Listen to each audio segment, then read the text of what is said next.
वक्त एक बड़ी खबर आ रही है। पटना के फुलवारी शरीफ में दो संदिग्ध आतंकी पकड़े गए। दोनों संदिग्ध आतंकियों के तार पीएफआई से जुड़े होने का शक है। दोनों संदिग्धों को आतंकी गतिविधियों की ट्रेनिंग दी जा रही थी। 2 महीने से ये लोग फुलवारी शरीफ में देश विरोधी गतिविधियां चला रहे थे। पकड़े गए लोगों के नाम मोहम्मद जलालुद्दीन और अतहर परवेज बताया जा रहा है। जानकारी के मुताबिक जलालुद्दीन झारखंड पुलिस का रिटायर्ड सब इंस्पेक्टर है, जबकि परवेज सिमी का पूर्व सदस्य बताया जा रहा है। इस वक्त की बड़ी खबर, पटना में 2 संदिग्ध आतंकियों को फुलवारी शरीफ से गिरफ्तार किया गया है। फुलवारी शरीफ से पकड़े गए इन दोनों संदिग्धों से पूछताछ की जा रही है। दोनों संदिग्धों के पीएफआई से जुड़े होने का शक है। इसके अलावा जलालुद्दीन और अतहर परवेज को पुलिस ने पकड़ा है। एक इसमें से झारखंड पुलिस का रिटायर्ड पुलिस ऑफिसर है। फुलवारी शरीफ के एसपी मनीष कुमार ने क्या जानकारी दी है, आइए सुनाते हैं आपको।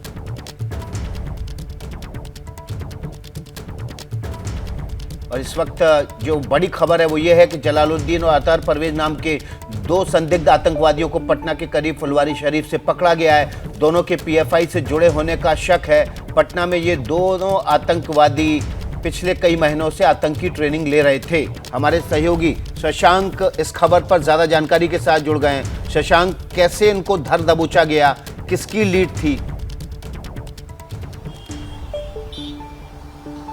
देखिए, 11 जुलाई की रात को आईबी इनपुट के जो सूचना मिली थी, उसके बाद पटना पुलिस ने यहां पर फुलवारी पुलिस के साथ छापेमारी की थी। फुलवारी शरीफ के नया टोला मोहल्ला में एक अहमद पैलेस है, उसमें छापेमारी हुई। 12 को पीएम मोदी को पटना आना था बिहार विधानसभा का जो शताब्दी वर्ष था उसका समापन समारोह में। तो 11 को छापेमारी हुई। यहाँ से 2 लोग गिरफ्तार हुए। एक का नाम था मोहम्मद जलालुद्दीन, जो झारखंड पुलिस में था, सब इंस्पेक्टर था। उसका ये अहमद पैलेस जो है उसी का मकान है और यहाँ पर उसने किराया पे एक व्यक्ति को घर दिया था जिसका नाम अतहर परवेज बताया जा रहा है। ये जो पुलिस ने बताया उसके मुताबिक यहाँ पिछले 2 महीने से जो अशिक्षित और भटके हुए युवा हैं उनको यहाँ बुलाकर ट्रेनिंग दी जा रही थी, आतंकी ट्रेनिंग दी जा रही थी। किसी बड़ी घटना को ये लोग अंजाम देने वाले थे। और जो जानकारी पुलिस ने दी है उसके मुताबिक यहाँ पे इन लोगों को शारीरिक शिक्षा और मार्शल आर्ट के नाम पर अस्त्र शस्त्र की ट्रेनिंग दी जाती थी और इनका ब्रेन वॉश भी किया जाता था सांप्रदायिक दंगा फैलाने के लिए। पुलिस ने इनको 11 तारीख को गिरफ्तार किया है और कल 13 तारीख की रात को प्रेस कॉन्फ्रेंस करके पुलिस ने इस पूरे मामले का खुलासा किया है। जो पीएम 12 तारीख को आ रहे थे और इसमें जो एक परवेज पकड़ा गया है, अतहर परवेज, उसका भाई का नाम, उसका जो भाई रहा है वो गांधी मैदान में जो धमाका हुआ था उसका वो आरोपी है। तो पुलिस इस एंगल से भी जांच कर रही है, कहीं पीएम जो पटना आ रहे थे तो उस समय कोई बड़ी घटना को अंजाम देने के फिराक में तो ये लोग नहीं थे। पुलिस इस एंगल से जांच कर रही है। लेकिन एसएसपी का बयान आया है कि पीएम को कोई डायरेक्ट थ्रेट नहीं था, लेकिन हम लोगों की जो जांच है जारी है। यहाँ जो अहमद पैलेस में छापेमारी हुई है उसमें पुलिस को कुछ अहम दस्तावेज मिले हैं। पीएफआई का झंडा मिला है, पीएफआई का पैम्पलेट मिला है और जो दस्तावेज मिले हैं वो बड़े चौंकाने वाले हैं। उसमें यह लिखा हुआ है कि 2047 तक भारत को मुस्लिम राष्ट्र बना दिया जाएगा, इस्लामिक राष्ट्र बना दिया जाएगा। ये जो दस्तावेज मिले हैं उसमें लिखा हुआ है। साफ तौर से यहाँ पे 2 महीने से ट्रेनिंग युवाओं को दी जा रही थी, आतंकी ट्रेनिंग दी जा रही थी। किसी बड़े घटना को ये लोग अंजाम देने के फिराक में थे। लेकिन 11 तारीख को ही आईबी के इनपुट पर पुलिस ने इनको धर दबोचा है। 12 को पीएम पटना आ रहे थे। इसमें से एक जो गिरफ्तार हुआ है उसका भाई गांधी मैदान में जो धमाका हुआ था उसका आरोपी रह चुका है। तो पुलिस इस एंगल से भी जांच कर रही है कि कहीं पीएम के दौरे के दौरान ये लोग कोई बड़ी घटना को अंजाम देने के फिराक में तो नहीं थे। लेकिन एसएसपी का बयान है कि पीएम को कोई डायरेक्ट थ्रेट नहीं था, लेकिन दोनों को गिरफ्तार कर जेल भेज दिया गया है। आज हम उस इलाके में भी गए थे। मैं चाहूंगी आप हमारे साथ अभी भी बने रहें, क्योंकि दर्शकों को बताना महत्वपूर्ण है कि पटना के फुलवारी शरीफ में जो 2 संदिग्ध आतंकी पकड़े गए हैं, दोनों संदिग्ध आतंकियों के तार पीएफआई से जुड़े होने का भी शक जाहिर किया गया है। दोनों संदिग्धों को आतंकी गतिविधियों की ट्रेनिंग दी जा रही थी। 2 महीने तक ये लोग फुलवारी शरीफ में देश विरोधी गतिविधियां चला रहे थे।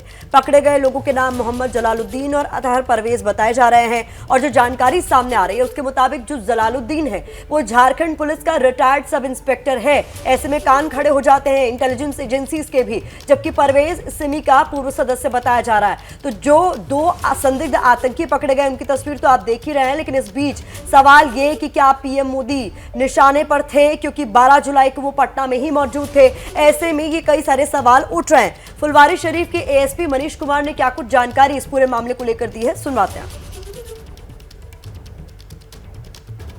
इनका जो ये इंडिया विजन 2047 है, towards rule of Islam in India, internal document not for circulation, ये बांटने के लिए नहीं है। ये लोग गुप्त रूप से इसको करते हैं। इसमें जो लाइन मैं पढ़ रहा हूँ, अगर पूरी मुस्लिम जनसंख्या का 10% भी PFI के साथ आ जाता है। PFI would subjugate the coward majority community। उसके बाद PFI जो बहुसंख्यक कमजोर और डरपोक समुदाय है उसको उनके घुटने पे लाएगी and bring back the glory, और इनको इस्लाम में दाखिल कराएगी। तो ये किसी भी धर्म के बहुत ही अगेंस्ट है। इसकी जितनी भी भर्त्सना एक सामान्य व्यक्ति करे वो बहुत ही कम है। अगेन जो दूसरे देशों से इन्होंने मदद मांगी है, in the scenario of full fledge showdown with the state, इसका मतलब होता है राज्य के विरुद्ध पूरी तरह से लड़ाई के समय, apart from relying on our trained PE cadres, हम अपने पीई कैडर्स के अतिरिक्त we would need help from friendly Islamic countries. हम इस्लामिक कंट्रियों से मदद चाहते हैं। In the last few years PFI has developed friendly relationship with Turkey, a flag bearer of Islam. पिछले कुछ सालों में टर्की से PFI ने रिश्ता बनाया है। तो ये इसके अलावा पूरे 8 पन्ने का ये डॉक्यूमेंट है। इस वक्त आप मनीष कुमार को एडिशनल SP पटना को सुन रहे थे, जानकारी दे रहे थे कि किस तरह के जो दस्तावेज हैं वो बरामद हुए हैं। दस्तावेजों के मुताबिक PFI का सपना है कि 2047 तक भारत को मुस्लिम राष्ट्र बना दिया जाएगा। इसके लिए वो तमाम जो फ्रेंडली देश हैं उनके साथ संपर्क साधेंगे, और खासतौर पर टर्की से जो संपर्क बनाए हैं PFI ने कुछ सालों में, उनका लाभ लेंगे। क्या PM मोदी आतंकियों के निशाने पर थे? बड़ा सवाल यह है, क्योंकि 11 जुलाई को इन आतंकियों को गिरफ्तार किया गया, 12 जुलाई को PM मोदी पटना में थे। क्या 2014 पटना बम ब्लास्ट दोहराने की साजिश थी? ये भी एक बड़ा सवाल है। महत्वपूर्ण सवाल विकास जो यहाँ उठते हैं वो ये कि संदिग्ध आतंकियों का आका आखिरकार कौन है?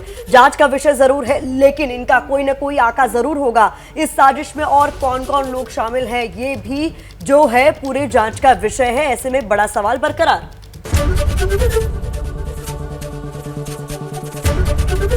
ABP न्यूज आपको रखे आगे।